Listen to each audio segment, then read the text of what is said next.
Hello, ladies and gentlemen. We're back with a castover, and what do I have for you today but nothing more, nothing less than another match between the Shambler and Keyan. If you're getting tired of seeing these two people play against each other, don't know what to say. All I can tell you is get good enough to play, and I'll cast you instead. How about that? How about that for a call to action? So obviously, this is Ahmed Saltshaker. I have a feeling that maybe Keyan watched the cast over yesterday, and then we have Shambler, who purported to have a terrible split, but of course I didn't see it because I was too busy yapping, flapping my gums. Is it going to be a lattice first? This is way too early. This is a gate. It's certainly a gateway first. There it is. All right, and as we wait for this game to get underway, I will take a sip of my coffee, and there's definitely no reason why I would ever be doing that, ever. Yeah, I would never be doing that on stream for any reason, and this isn't a stream, so I guess I'm correct. Hydrock opener, it seems, for the Shambler once again.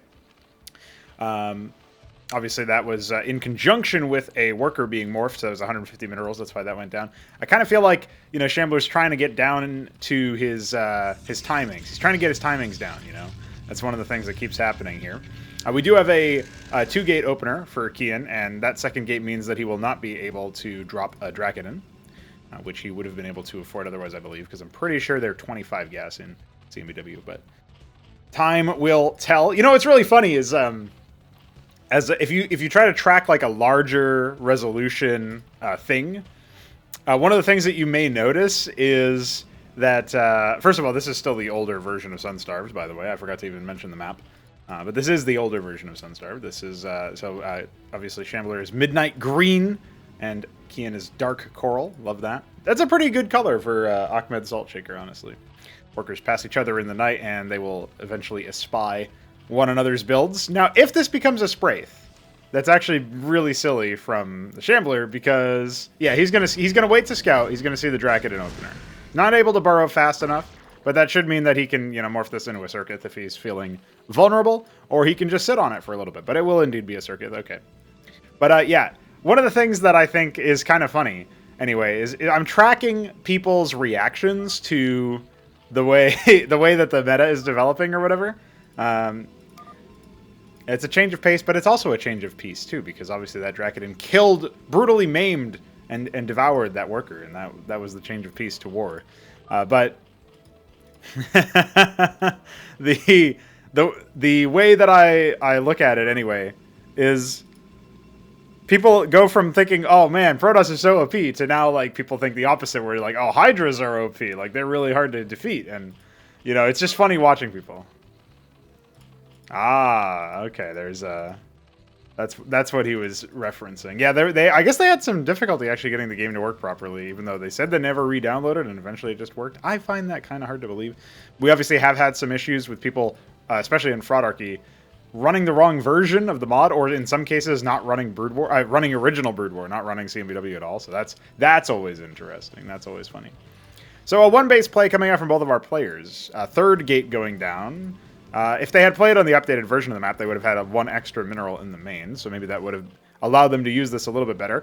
This is actually, you know, I really wonder what Keyan's response to this is going to be, because this is actually super easy for him to bust through, especially if he positions his Zealots correctly. However, that Dracodon taking the early fight, and then this Zealot not even being synced up with the attack force, he can still go through, but it's going to be a lot harder now. So he's killed 2 Hydras, he's lost 2 units himself, so not so good. But, you know, and I was just noting, actually, that the Zealot corpse isn't particularly great quality-wise, but at least you know that there was a Zealot, you know what I mean? So he's going to come through here, he's going to kill a single worker, and then hightail it on out. Now, he's making effective use of the flash shielding for the Protoss, so for people who actually don't know, because sometimes we do have people who are only tangentially familiar with CMBW watching these castovers, I will mention, after you take damage, after you've not taken damage for 2 seconds, your shields begin to regenerate very fast. So that is sort of a hallmark of Protoss technology. And admittedly, not all things have received changes to like the way that they work, so to speak. So, like, admittedly, rather, what I mean by that is not all units have received massive changes to the shield counts. Like, recently we found out that the Didact, our name for the Arbiter, still had 180 shields, and we're like, oh yeah, I should probably change that, because you can just never kill it. All right, so here comes the assault from the Shambler. He's got way less Hydras than he needs to bust this many Drakodons. So, I think he kind of knows that, but he might be able to snipe this low HP one up top if he focuses it down. Doesn't look like he will, so he's just going to pick off a couple. But he has put Keyan on a bit of a back foot. So we'll see what that translates into. More Hydras on the way. He does have a little bit of extra minerals, but he's just poured that directly into more Hydras and more workers. And a Warden on the back line, so hopefully that will buy Keyan enough time. He was a little paranoid about a flank, so I'm not sure what that signifies just yet. But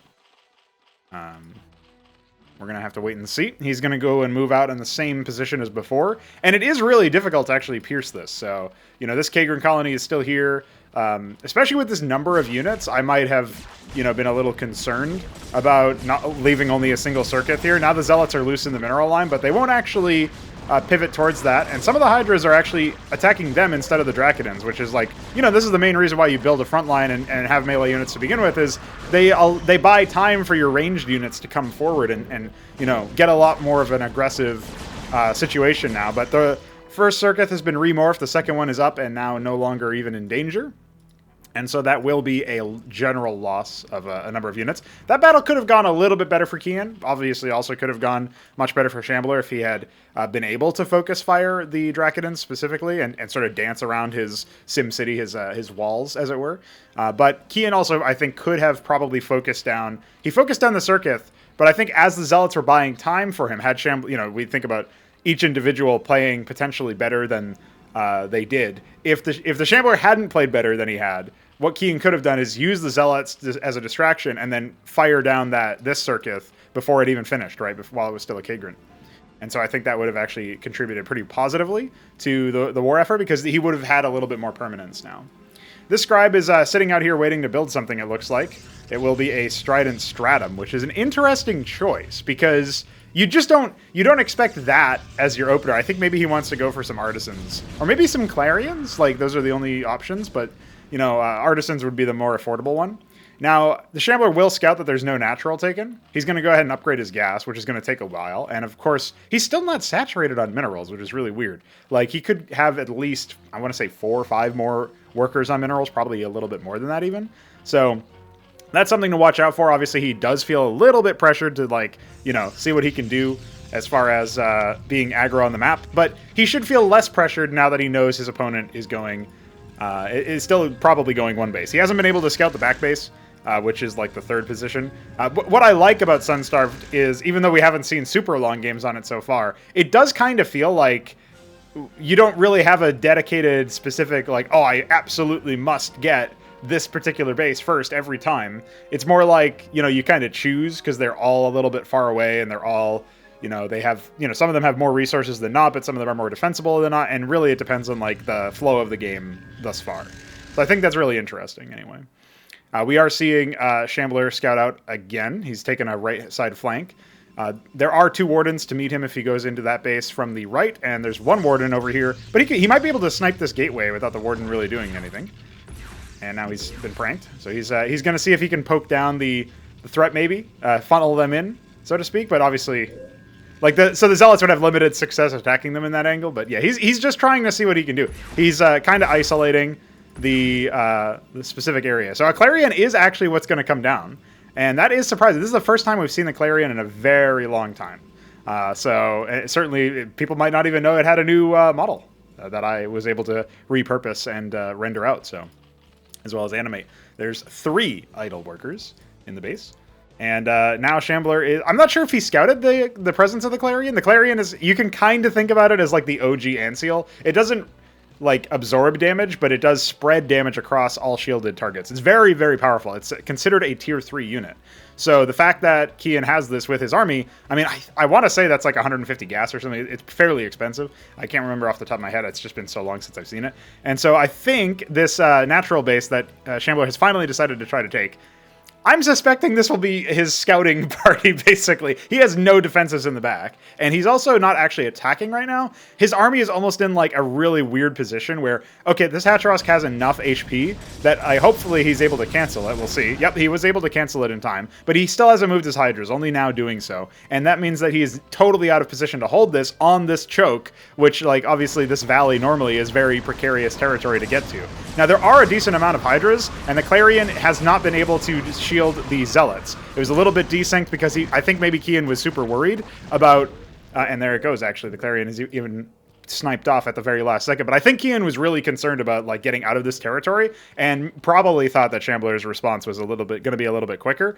But in general, obviously, like both players at this point demonstrating Defender's advantage. They've got a bunch of units. Another Clarion is sat here. I'm really surprised he didn't go Artisans. Like that would have been my go-to, just so that you can, like, once you go Artisans, you can expand so easily. You can obviously expand to island bases because they're flying workers.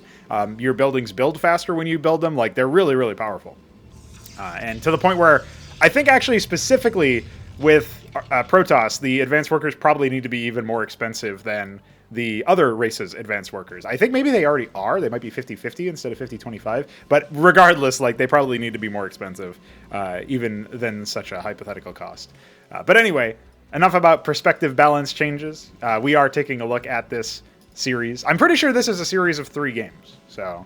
And by the way, for people who are wondering, playing against the AI and letting them win by holding plus is actually seemingly a good way to get replays to work. So I mean, I didn't even bother trying to do anything other than that. So, and this replay seems to be pretty good. So we might have cracked the code finally. We might have actually figured out how to combat the silly desync nonsense.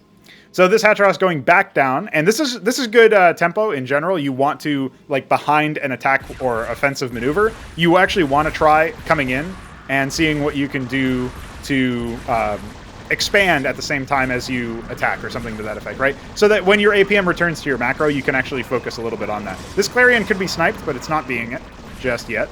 And there's really not too many units. Like, his Drakodins are really having a hard time at pathfinding, or maybe they just were out of position to begin with. So some of them are going to path over to the right, and I think this might actually be it. He lost the Strident Stratum. He can't build the advanced workers anymore. Not that he really had anyway.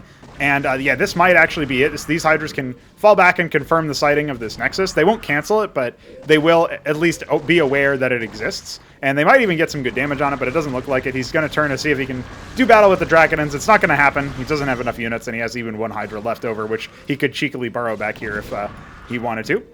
But that is a big win for Shambler. Even though both players are still only on 1 base, and the Shambler only just got his second Hatrask up. There's no embassy, there's no Strident Stratum anymore, so there's only 1 worker production. I guess there's technically 2 production queues for for Keyan because he's got 2 Nexuses. But like, yeah, I don't know, bro. That is rough. I'm not sure what Keyan can do. He does have a strong standing force, but he can't really pressure with this right now, I don't think. I think really he has to like stem the tide, so to speak. There is an Ovolith out. I'm not sure if that's just to get like vision up cliffs easier or what specifically is supposed to happen with that. This Hydro is very confused. So that's that might have actually baited Keyan into attacking, which is funny. So, and yeah, so we're going to have to wait and see what happens there. And so, yeah, as you can see, the Drakodin's standing tall. I'm going to be honest, I actually don't see... I'm not sure if the Clarion's passive is even working because I do not see shield damage on the other targets. So, question mark? And maybe we'll go ahead and add that to the list of things to fix. Yeah, the Shambler asking, is that the Protoss version of the Antseal? That's funny. So, yeah, I mean... It costs 3. So he's probably saying combined the cost for getting it and the structure, I'm assuming, when he says 300 gas. There's absolutely no way I actually made it 300 gas. I think it was 150 or 200 or something really, really high. And then I'm pretty sure I reduced it after giving it the new model. What Keyan might not know is that it probably doesn't work. That's what I'm observing so far. Because it's supposed to actually inflict damage to anything that has the overlay. So maybe it's like specifically hit scan attacks don't do it now or something. Not sure. You know, unfortunately, that's the only thing that we have to test. So, yeah, I'm going to go out on a limb and say it probably is not working. So he's able to pop it. At the very least, it does draw target fire. But at this point, the surround is in. And Keyan has only 3 Drakodins left to his name. He's not been able to do much macroing or anything during this time. and he even has he's going to go ahead and fill up his production queues, but only just, right? And he's even going to order those idle workers, which confirms to me that this was indeed not a broken game. Although this Hydra is also suspicious. Sometimes in broken replays or whatever, people will leave behind like units or whatever, and it, like in actuality, they were ordered to attack move or they died or something. And in this particular case, it just didn't happen. So let's see what goes down. Let's see how this holds. He does have a warden to his name. The Obeleth does exist as well. Remember, you can use that for transport. No wardens back here, and no wardens back in this particular base. Although there's only 4 workers here. This isn't even a huge loss in terms of the workers themselves, but you definitely... Like, at this point, Keyan's probably like, well, what do I even do? Because my Drakidins have to, like, slowly pathfind through this very labyrinthine base based on the way that he built all of his production. And so now he's actually going to lose the Nexus. Losing the Nexus is actually really bad. Because if you lose the Nexus, you're in a situation where now... Like, oh, that Obeleth is definitely dead, but there it is. You the big problem with losing the Nexus is that you just can't reproduce your workers very fast at all. I mean, I guess he could drop an embassy. He has the resources for it, and he could also drop another Nexus if he wanted to, like in terms of the money that he has. But I just feel like at this point the game is going to be in Shambler's hands. He's been able to work her up at the natural. And that's actually one of the reasons why he has so few combat units, is because most of his larvae seem to have gone towards the ever-present requirement of workers. I can't tell. He does have 2 workers on this gas. Okay, so that's good. And let's see what happens next. Keyan has just decided. I think he's going to go ahead and take the top right base, from his perspective, the back base, and probably go ahead and drop some static defense. Okay, that makes sense as well. No embassy yet. No, he's also spent all of the money that he had dedicated for the Nexus over there. And the Wardens are just going to get canceled anyway. It doesn't even look like he actually canceled them. It looks like they just got popped immediately, which is really disconcerting for his money. Now, at this point, his Drakidin's finding it really hard to maneuver around in this particular section. More Hydras from the bottom. This is certainly GG. Writing was on the wall a while ago, and I think at this point... yeah, Keyan's probably going to be, you know, slapping himself a little bit. He just says, yeah, I agree. Maybe if the if the Protoss version of the Ant Seal didn't just not work, maybe then there would have been something. I guess the other point as well, obviously, like losing potential or losing fights and like being weaker than you should have been because of a bug never feels good. And obviously I have to take some responsibility as the guy who's supposed to, like, in some ways, everybody who's playing these is actually testing things. And, you know, I mean, for all I know, maybe it just didn't show up in the replay. I'll have to do some testing after this to be certain. But another way that Keyan could have improved his setup there is probably using the advanced worker to, you know, take a base and be able to do so quicker. Maybe people forget that advanced workers build structures faster than normal workers. That includes like stuff that you're warping in or mutating into or whatever. So Protoss can access it way easier than the other races, and that is a pretty big deal. So, you know, I mean, even from that perspective, it might make sense to, like, I feel like they're probably like OP and people just don't know it because the Artisan can be grabbed at any time. So it probably does need to be significantly more expensive and maybe even slower than the other races, like movement speed-wise or something. There's probably got to be some balance asymmetry there.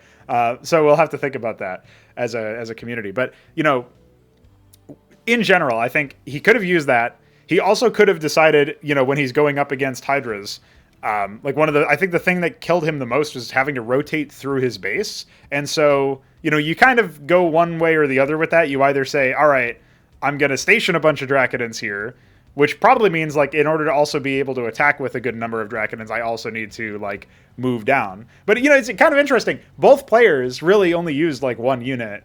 I mean, technically they used 2 combat units, right? There was Drakidin and Zealot. And then on Shambler's side, I did see some Skithra-cores. I mean, Izira-cores. I always confuse them because they use the same unit response. But anyway, the ground ones, right? So he used a small number, a smattering of those. And that's basically his version of the Zealot, from what I can tell. And that's fine. Like, you can win with that. Obviously, one of these players had to win.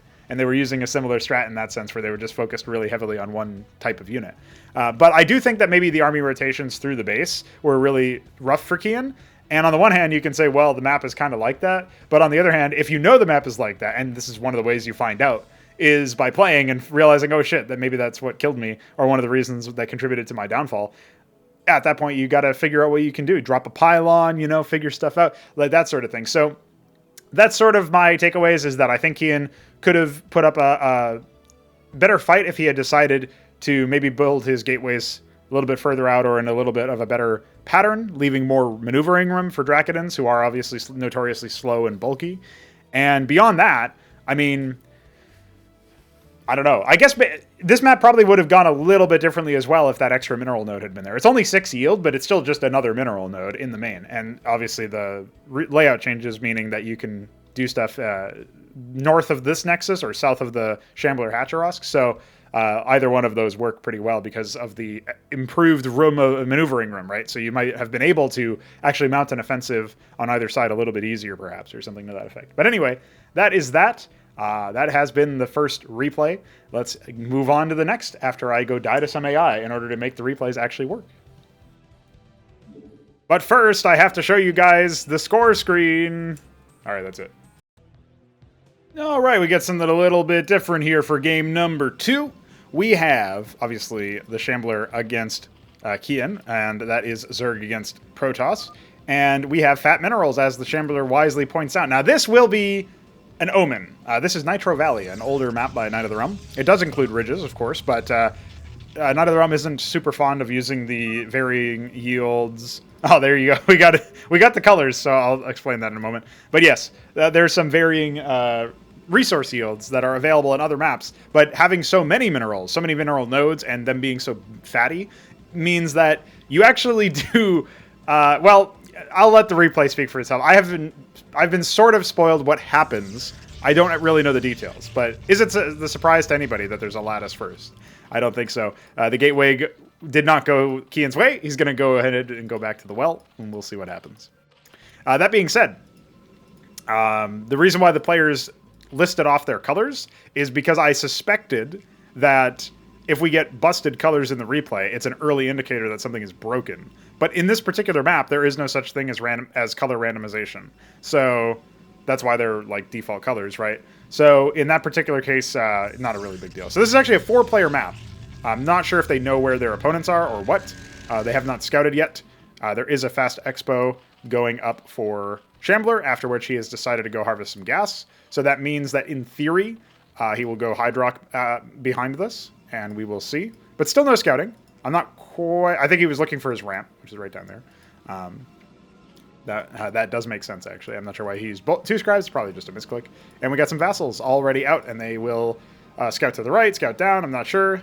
This might be one of those particular cases. You know, it's really... What's really simulation is that if you scout up... Say you're in this position, right? And you scout up, and then down, and then up. That's called an N scout. I honestly, like, why wouldn't it be called that? You know what I mean? Now, interestingly, there's actually a Quasrock first, which means 100 gas was banked up and not yet used for anything. So maybe this is a Nathracor build. We will actually see the scout. So that's okay. And yeah, so this is more like a right angle, like Pythagoras scout, I guess you would say, because he's gone from the top left to the bottom right, and then he's going to go ahead and complete the second part of the triangle. And the Shambler will indeed confirm vassals. I'm sure he'll have something funny to say about that, but he already has a Spraith colony in his base, and so he's actually insulated against this. So, obviously, not really much ado there. It looks like they were even hunted down. So, all right. A massive amount of vassals are now out, thanks to the Fat Minerals. What is the response from the Shambler? Of course, it's just throw it on a bunch of Spraith colonies. He's going to need more in his main. I would personally prefer to have actual units out. Like, I know Quasilisks aren't the most durable, but maybe 2 to each base and some units would be better. We'll see, though. We're going to see what the response is. Actually, yeah, so in this particular case, it looks like Keyan wants more than just one control group. He's just continuing to pump. He's cutting workers and everything. He's got 80 gas. he's like, wait, why the fuck? Why would I even get gas? I can just get vassals. So we're gonna have to we're gonna have to wait and see. I also don't know why he loves vassals so much, but we're gonna see what's up with that. So really only harvesting on one base. The vassals did scout the Quasrock, obviously. And so maybe that's one of the reasons why Keyan has decided to go farther into that. He probably presumes there is no Hydrock follow-up. He did scout gas being harvested, so... I mean, I'm not sure if he noticed that or not. If he didn't seem to micro his units whatsoever, right? So in that particular sense, that's fine. So we have more mineral harvesting happening now, but still more workers. It's all worker production. Meanwhile, for Keyan, it's quite the opposite, all vassal production. And so... yeah, at this point, he's definitely achieved the mass that could just walk right through all of this stuff. So we're going to have to wait and see what the response is from Mr. Shambler. I feel like... so there was also a conversation about what should happen with Spraith colonies, because it is felt that they are maybe too brittle. And I think, like, I could see +1 armor, which obviously would significantly reduce, because there's no armor pen for the vassal. Right now they deal 5 damage. That would make it so that they deal 4 damage, which obviously compounds... you know, in terms of it being pretty powerful. So I don't know what that exactly means. Like, maybe that's a sensible change anyway, right? But with this many vassals, and with no units, I'm going to go out and say that if Keyan sweeps through the whole map and executes everything, he's earned it. You know what I mean? Like, it's not like this is way beyond... even +1 armor wouldn't fix this. Like, this is just... I want to say if this is... 3 control groups of vassals, which it probably is, right? Like, look at they're only dealing 3 damage per hit. So they still melted the Hatrosk in like 3 or 4 seconds because there's so many of them. So yeah, you have no units, you have no AOE, you only have Spraiths. Like, I don't think so, man. I think at this point, if you scout that this is happening, you need to respond with something, probably an Izira core or something to that effect. But no, it's definitely not going to be enough at this point, bro. He's cut workers for like 4 solid minutes just to build these vassals, and yeah, it's no surprise in this particular case. That's, you know, again, 3 control groups, 36 vassals. Obviously, you divide that by 2 because that's so that's 18, and then you multiply that by 75. That is almost 1,500 minerals worth of vassals. So I think when you put it into that perspective, it makes sense why they beat, you know, the 3 Spraith colonies there or whatever. So hopefully my explanation has been satisfying. But in this particular case, I really do think this is the obviously tier 1 version of, like, let me sit in my base and mass battlecruisers in classic StarCraft, where if you're just leaving somebody alone, but also you're only building static D, like, you are going to get run over, right? So... you need some sort of mobile dynamic threat, I think. And in this particular case, like, you know, Hydras would have been good. But as luck would have it, Shambler went Quasrock first, probably because of the fat minerals. He probably got baited. So that's another thing, is obviously the fat minerals means that you can get something like this pretty early. There's way more mineral fields. I think there's like 9 or 8 or something in the mains, and they're all full yield. So no surprise there that something like this could work. But... I don't know, bro. He also did cut workers for like a solid 3 to 4 minutes. So a well-earned victory with no cheese and no question marks whatsoever. Totally makes sense. Totally legit. Let's head on to number 3. Score screen. And we are back. We have Keyan playing a Zerg, excuse me, and is also not splitting very well. This is a ZVZ on none other than Boskevine, the map by Beaver. I'm actually still not sure if I'm pronouncing that correctly, but this is a 1 versus 1 map. Obviously, we've seen it time and again. It's a staple at this point of the 1v1 pool. If I had to actually create a graphic that included all of the 1v1 maps, they would look pretty banging, just because they have actual tiles in them and stuff. So, Tyrian Purple, that's Shambler. Deep Periwinkle, that's Deep, and also Keyan. Obviously, Keyan has gone for pretty quick gas. It looks like maybe he's going for Hydrock. He's actually going for it in a way that even the Shambler is not going for it, this aggro. He's actually doing a little bit more eco, right? A little bit more worker production first. But it's actually going to be a Quasrock pool, so maybe we'll see Nathracores instead. Either way, that was probably like 2 or 3 mineral returns before this worker actually turned into the structure, so that would have been an optimization that could have happened. Now, the Shambler will scout. As you can see, he must have accidentally tasked himself onto the geyser. I usually just scout with like right-click on the minimap, but, you know, it's fine. What I like to do, by the way, if anybody hasn't noticed by watching me play, is I usually hotkey the... I add the scout to a separate control group so I can easily flip between. It's very, very common practice, but... Oh my god! He's very mad. He's pulled 4 workers. Oh my god! Yeah, you're gonna need more workers than that, bro. Yeah, that's not gonna... This is so much lost mining time. Holy shit. Alright, so he's got some Zephyr cores on the way. He's pulling more workers! He really doesn't want the Shambler to have this gas. He really wants the gas back. Oh my god, he's pulling all of his workers! Oh my goodness, what am I witnessing? Dude, if Keyan walks away with the dub after this... Holy shit, I just watched that. Alright, well, at first I was thinking, like, maybe he wants to not reveal his tech or something. I don't know. I'm really confused by that play. But then obviously, like, he not only did the Droleth scout the Quasrock pool, but also he attacked it with Zephyr cores. So the tech is revealed, you know, just by its very nature. Now he is admittedly like sending a signal to the Shambler that fuck you, buddy, stay in your base. So maybe Keyan can expand behind this or do a different tech switch or, you know, start harvesting gas. And he is indeed going for some Nather cores. So maybe that is enough. He's again, a lot of the play that's coming out from these guys, by the way, don't mind this instead. A lot of the play that's coming out of these guys is super aggro. You're seeing, you know, cut workers left, right, and center. Obviously only 12 for each player. Both players have 12, by the way. And again, like, Keyan didn't even scout with his workers, so he's actually, like, more all in, I think. So a single one, all right, there's a couple coming out. And we're starting to see some economic gain then from Keyan, because now he'll have more workers. I'm not sure if he has set them to harvest. You can tell because the color of the order line is changed. And yeah, so we have 13 to 14 now. In favor, very slight favor of Keyan. And he looks like he has even... Oh, no, he's not. Okay, never mind. He could actually Expo, but instead he's going to drop a Kagrant. That's probably going to become a Larvosk. He wants to continue hitting the pressure. Now, if he can distract the Hydras with... Oh, he's just going to go for the tech. Okay. I think he might be able to do this. Admittedly, it's going to be close. In fact, no, it's not going to work. So this was a you know, not a very, like, skillful hold, per se, but...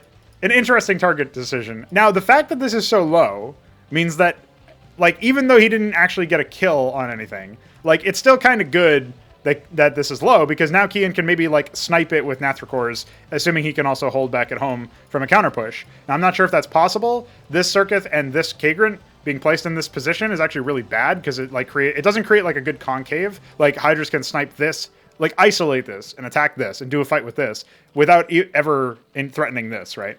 And so you would kind of want, like, this to be a Larvosk or a Spraith or something, and then this to be your Circuit, and then, like, put another Circuit here or something. You kind of want to make it so that they don't get into a position where they can, you know, go back and, like, they can just pick a fight with one of them, right? Now, it's not the end of the world because he has units here. He's even going to go ahead and fall back with his, what is that, like 8 Naths? And he's even going to cancel the Larvosk and turn it into a Circuit. So this is an eco, damaging eco roll here. So now the pressure is on. Workers being sniped. That's 2 lost workers. This is a huge advantage now. He's going to go ahead and burrow them. I mean, you can burrow. It's like, it is a strat, but at this point now you can't mine anything, right? And so this is a huge, huge issue for Keyan, who is now in a very precarious position. Now, he does have these 3 Circuits, and if, right, and this is a big if he can come down here, kill the Hydra, kill the Spraiths that are mutating, kill the Hydra, then now we're in business. Like, now this is a fight. He can definitely take what's currently here. He's just going to go for the tech. Okay, he's going to ignore the... This is a dangerous gambit. He could have just dove in directly onto the Spraiths, and it looks like he might want to try to do that right now. There you go. This is a huge play, because this force is locked in. It can't really escape. It could carefully micro around, but the Spraiths are out. Workers are being focused. He could just take the fight with the Hydras. Like, he probably doesn't know that, but when he had, like, 5 Naths still, like, he could have definitely taken that. So he's even going to go ahead, and he spent all of his money on units now. He's going to go ahead and reinforce with 5 more. Still mining is the Shambler, which is a big problem for Keyan. But there's no tech. So if he's, like, he doesn't know this, because he has to, like, re-scout to confirm there's still no tech. But there are no more reinforcements coming. if he can attack into this and clear out his mining still, then maybe he can do something. But this is super tight, like super narrow margins. The sprites are out. He can't really do anything in this space now. He's lost his window of opportunity to attack the main. He doesn't necessarily know this yet, but he will soon. And at that point, I think he will have to fall back. He's confirmed that the tech has just now gone down, which is really good. He does lose one Nath, which is really unfortunate for him. But now he can just take all of his Nether cores, and try his best to clear this out so that he can go back to mining. He spots one Hydra, trying to do some reinforcements. You got to have an expo, the Shambler says. He says prop GG TBH. Well, you wouldn't want to reveal your hand, you know what I mean? Like, this Hydralist can go and scout for expos, and you can then do stuff. But it was really close. Like, those margins were very close here. Like, if he had just taken the fight with the Hydras, he would have done something. He's going to go ahead and try to really focus down stuff over here. The front line has melted. It's going to be a very tight fight here, but I think the target selection was really poor by Shambler there, and as a result, that was not microed at all. He wasn't anticipating it. So good on Keyan for reclaiming his base, but it's super late. Like, at this point, he is going to need to hold against Shambler that has been mining this entire time and has more workers than him. So we're going to have to wait and see. Like, there was the Hydralist then only now finished. Shambler is going to go ahead and expand, which is going to, like, obviously give him an eco advantage if it stays up. What is the response? It's just workers for Keyan. Okay, so he's not going to try pressuring. This is okay. Like, it's still... weirdly, it kind of just resets into another game. Like, they both have about the same worker count. Keyan slightly ahead because Shambler made some structures, but... like, strangely enough, and obviously these structures interfere with mining time, so, like, Keyan is actually going to be slightly more, like, mineable, if that makes sense. So, you know, as long as he holds this next attack, and he has the tools to do so, like, what I would like to see from Keyan is, like, burrow Zethracore, and then, like, have the Nathracore sort of move around. But he probably feels like he needs, like, every combat unit he can muster to defend when the attack comes. But at the very least, knowing, like, where one of them would be something, right? So anyway, a circuit all the way back here, that's just a guard against that flanking maneuver that Shambler tried to do. Now, this is kind of interesting, because if Shambler comes up and tries to fight that, or, like, goes through that or whatever, and it looks like maybe that's what he wants to do, that's actually a very prescient move by Keyan, who's now getting more Nathracores. And so he can just dive right onto these. I don't think Shambler is expecting the circuit to be placed in that. That's obviously like a spot you would put a Spraith. And he's maybe going to do Keyan a favor here by clearing it out. And then, you know, at this point, Shambler's not going to try this again. You could convert this into a Spraith, or maybe a Larvosk. You have 300 minerals. Now suddenly Keyan might have the economic advantage. I mean, obviously Shambler can build a base over here, but he feels compelled to put static defense here instead of guarding it with Hydras. Like, what I always try to encourage people to do is try to remember, and indeed it will be a Spraith, which is really good. Try to remember that, hey, like, you are in a position where, like, you're in a tough spot, right? Like, at this point, Shambler doesn't really know, is Keyan super far ahead? Does he have a hidden base or something? I think he scouted this area, so he should know that there's no hidden base. Like, what is going to happen here? A Hydrock then going down for Keyan, a gas going down for Keyan. So, like, this is going to be, in 30 seconds or so, this maybe closer to a minute, he'll have a lot more units available, right? Not just in terms of unit types, but also in terms of, like, actual units. He's not drolling up at this point. This is, like, a big problem for him, I think, because he basically needs to do eco damage to get back into fair shakes. But again, like, Shambler has built all this static defense. If he instead built combat units, he would then have an army which he could use to defend his natural until it got set up, and then start to put down the static defense as he attacked, right? Or start to expand again, or whatever. And so in this particular case, the Nathracores come in. This will be a destruction of those two Spraiths. It's only two Spraiths. And again, no combat units, right? Which means you can't kite backwards. And so, yeah, they're just going to turn around and go kill that. Shambler has no combat units. He's got one Hydra somewhere, I think. Yep, there it is. And, I mean, again, it's like Keyan being overly safe. But one Hydra zoned those away. If you also had that Hydra in this spot with the two Spraiths, maybe this is also a different fight, right? You have to remember that. So, yeah. In that particular case, obviously, the 2 armor pen mean that even if I +1 armored the Spraith colony, just for people who know, that wouldn't have changed the outcome of that particular fight at all. And Nathracores are slower now, and they take a little bit more time to get there, and obviously, like, yada, yada, yada. So that particular fight doesn't mean that Spraiths are super underwhelming necessarily. It's more like, you know, can we, you know, it's like a decision between what you actually want to do. And I think maybe Shambler has clued in, like, he actually needs Hydras more than anything right now. Because now Keyan can come in with more Naths. 17 workers to Shambler's 26. But again, Keyan has more units, right? So, more combat units, that is. Although, I think his combat strength is about the same. Like, at this point, the Sprites are back. He might get baited into going and attacking them, but look at all these Hydras. He'll kill one and fall back. That's the correct maneuver in this particular case, but you traded at least one Nath for one Sprite that you could just immediately rebuild for 50 minerals. It's not that bad. And obviously, you have a huge eco advantage over Keyan at this point, although I'm not sure if Shambler knows that. Obviously, there is the fog of war.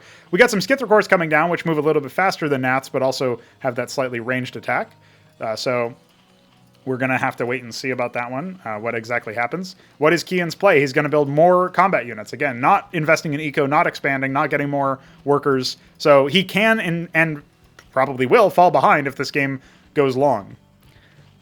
And it's very interesting to see how this one is playing out. Like, obviously very down to the wire. Keyan almost giving up at one point, but clearing out his mineral line and seeing, oh, maybe I can still, at least keep this competitive. Larvosk going down for Shambler. He wants to get more unit production out now that he has the resources to support it. Still only harvesting from this ridge on with one worker, not harvesting from this ridge at all, and gas seems to be his main limiting factor, and is going to move out with a large number of Hydras, but again, with no advanced knowledge, no Avaleth or Hydra like stationed over here to try to watch for enemy incoming units. In this particular case, only 3 Sprites as well, and only 3 Hydras. Not going to be sufficient, and they're not even really microed, right? So he is bringing his Hydras back. He can borrow his workers, and indeed he does. And so that will obviously shut down one of the economic advantages, but the Hydrock then going to be popped yet again, and doesn't have the wherewithal to queue up any additional Hydras in that exact moment to just get the most out of it, right? But his Hydras in this particular case can... I like the... We don't hide the... that gas pickup while burrowed. I wonder if that's something that Keyan could also see. Anyway, regardless, now he's got to rebuild the Hydra Den, right? He's going for a Quasark pull in the Nat. It's very open, right? And indeed, like now the attack force comes around and abuses the fact that your Hydras are out of position. So I think I can see where people may have felt aggrieved about Sprite colonies after looking at this. Admittedly, neither of these units would have been affected by the +1 armor buff that I think is warranted for them. Of course, you could add like 25 HP or something, and that would obviously affect stuff. But regardless, like, static defense is always a poor man's replacement for an actual army, I think. In rare cases where obviously like the static defense is kind of the army, in like the case of the bunker, or it's like a super long range thing, like the the higher tier defenses, obviously the Sentinel and incredibly the Ion Cannon. Like, tier 1 static D is like an insurance policy to stave off units long enough for them to like have to reconsider their angle of attack, and also to have them, how would you say, like, you basically need to worry about not just angle of attack, but also like, can you successfully like move your army back? You know what I mean? And so at this point, like, there's no shot that you can move the army back because you have them all the way on the other side of the map, and obviously the static defense is also quite late in this particular case. So yeah, I can see where people were coming from when they were complaining about the strength of Sprites, although in this particular case they're not even fighting Sprites yet. And so he is going to go ahead and try to attack, but there's so many ground units here for Keyan. He stayed on workers this entire time. He stayed on the exact worker count that he had the entire time, obviously going down to 16 because of building units. And there's, the Hydrock Den is finished in the main again. He can start building more units, but he's just not, he doesn't have enough at this point. There's a swarm of air, and no Izira cores, no Nathra cores of his own to fight that, no Gorgor cores, which would be okay, but you would still need like a decent number, or a distraction, right? And yeah, so it looks like Keyan incredibly will be able to take this game. I'm really surprised, actually, that Shambler found himself so heavily like pushed backwards, right? And just foibled, I guess, or what have you. It's quite surprising. So yeah, I think Keyan's quite surprised as well. This there was a big fight, a scuffle over here that I ended up missing. It looks like where a lot of units died, mostly Keyan's by the looks of things, because there's a lot of Hydras still. But Shambler's like, I have all of these Hydras, but I can't fucking do anything with them because you've got all this static defense. More Nathra is being morphed. Like, Keyan is relentless in terms of unit production. And again, I think maybe if Shambler recognized he had the eco advantage, but didn't really leverage it into an army, instead spent so much money on static defense, yeah, at that point, I think the GG is called automatically because of the defeat, right? Like he lost all of his structure, so we don't even get to hear a GG in that sense. Probably Shambler didn't realize that would actually happen. And so that is the end. Keyan going up 2-1 in this particular matchup. So yeah, some really interesting stuff back and forth there. You know, you think about like one of the arguments that was put forward, or one of the points that was made immediately following this game, was that there's a lot of money you lose from the Spraith colony. You lose the worker, which means you lose mining time. You obviously lose 50 minerals for the worker. And then you spend 75 on the Kagran. And then however long the Kagran takes, like 15 seconds or something. And then you obviously spend money on the Spraith, which is 50 more minerals. All that to be said, like, you get that for free. There's no tech requirement. You obviously get that, you access that for free is what I should have said. And then, you know, on and on it goes, the reasoning of like, you know, you can't really, if you make it super strong, then at some point it gets to the point where it's too easy to just spam them and do nothing. However, like, there should be a trade-off, right? You should be thinking of that. And maybe because of the fact that you do lose a worker, there could be some credence led to the idea that they should be more powerful. And so I think I'll explore a few different angles for that before settling on something, and do some testing and like some specific matchups and like, you know, how does this work or whatever. So we're going to have to wait and see on that one. But I don't think that even whatever buffs we end up deciding the Spraith colony needs, in my mind, would not have changed the outcome of this game, because the decision that was made to invest heavily into static defense when you could have invested into an army that could have then been used to pressure the opponent after staving off their attack, that's the main thing that I think was critically like fallen short. Really, like, static defense, again, I describe it as like a replacement, a poor man's army. Like it's a poor replacement for an army. And the reason for that is like you can't use it to solve what an army does. And what an army does is fight other armies and attack other positions. And it's not just that they can't move so they can't attack, but it's also like you kind of need to know, hey, my opponent is going to be harassing me or doing this stuff. Like, it was telegraphed early. And if you knew that and just put some units in your mineral line, and, you know, try to micro them or whatever, because obviously there's a little bit of AoE from the Nather cores that could also splash your workers, so you have to be careful about that.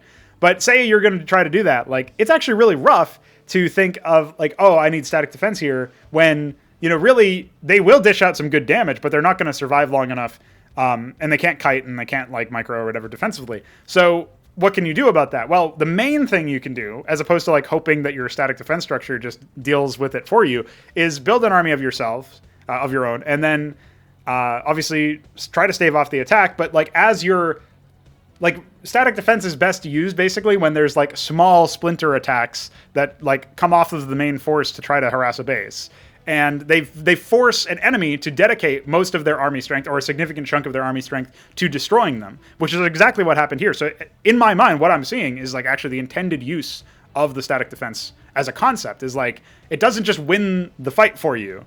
If it's like, you know, if it's evenly matched resources, the army should almost always win. I mean, I'm assuming there's some micro, right? But if you mix in static defense with army, that's a good defense. If you just have an army, that can be a very good defense. So, like, static defense has its purpose, but I think maybe the people using it in this particular example were expecting it to just do the work of repelling an enemy force for them, when that enemy force was actually way more resources than the actual static defense were. So anyway, those last two games were very interesting in terms of static defense. Obviously, the second game was just a meme. That's sort of what happens when you play on maps that are not fit for purpose for this, or like we're not specifically vetted in that sense. So obviously no shade towards Night of the Rump for that. He didn't know what the knock-on effects were going to be, and now we do know a little bit. So there is that. But I think that that does it for us. So let's go ahead and take a look at that score screen so I don't have to stitch this video together any more than it already has been. And that is it. So hope you enjoyed Keyan versus TheShambler. Obviously, this series going a different result than the last one.